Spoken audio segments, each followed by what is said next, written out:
يا مساء الورد، اخباركم ايه؟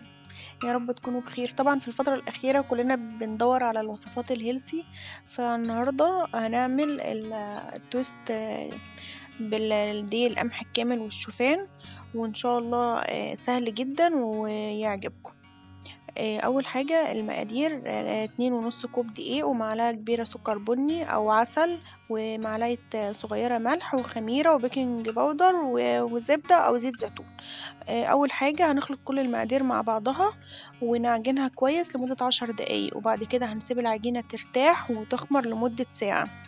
بعد ما بتخمر بنفردها وبنلفها رول زي العيش الفينو، وبنحطها في قالب الانجليش كيك وبنسيبها كمان نص ساعة عشان تخمر. بعد ما بتخمر بندهن وشها بفرشة بالزبدة أو ممكن ندهنها بالمية يعني، أو نحط عليها دي حبيبات شوفان أو بذور شيا أو زي ما تحبوا. بعد كده هنحطها في الفرن وهنحط تحتها صينية فيها مية ونسيبها بقى في الفرن لمدة 40 دقيقة. بعد كده هيكون التوست استوى، هنطلعه من الفرن ونغطيه بفوطة مندية شوية ونسيبه لحد ما يبرد، وبعد كده بنقطعه ونقدمه بألف هنا وشفا، وإن شاء الله يعجبكم.